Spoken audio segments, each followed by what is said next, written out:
Peter Parker is a very rare situation. I'm not talking about his physical capabilities. I'm talking about his character, bro. Despite unfortunate circumstance after unfortunate circumstance, he still chooses to put one foot in front of the other and keep it pushing, bro. Especially just to save somebody else. And I know he'd be dead tired most of the time. Still gonna clock into the Daily Bugle like nothing ain't happened. He's still gonna go to class like he ain't just have one of the most traumatic fights against Green Goblin. Another reason why Mark right now in the show isn't able to hold back. The threats he faces don't allow him to, bro. They be pushing that man till he don't have no limit. Like the limit is just non-existent. Like it breaks every time. This man has so much trauma, so many emotional scars, so many psychological scars. He needs a vacation to Wakanda or something. Besides Spider-Man, Mark is one of those characters I think about whenever I'm going through some tough times. Where Omni-Man decided to be and fight for Viltrum, Mark from day one was never about that, bro.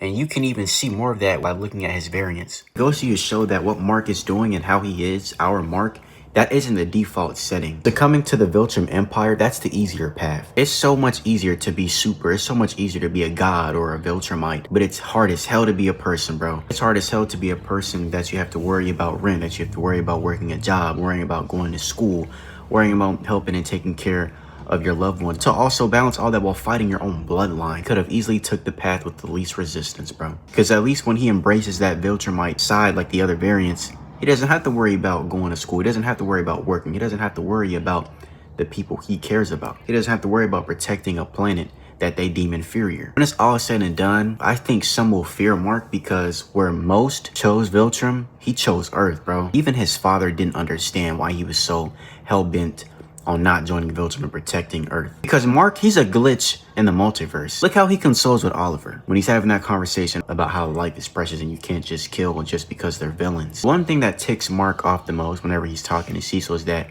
he's not his dad, he's not his father. That's why he has a breakdown whenever he kills Angstrom, because he thought he was stronger. If you line those scenes shot by shot when Mark is fighting Angstrom versus Omni-Man beating up Mark, they are literally identical. Just because it's the path of least resistance doesn't mean that it's the right path. And sometimes the path with the most resistance is the right path. And just because it has resistance or the most resistance doesn't mean it's the wrong path.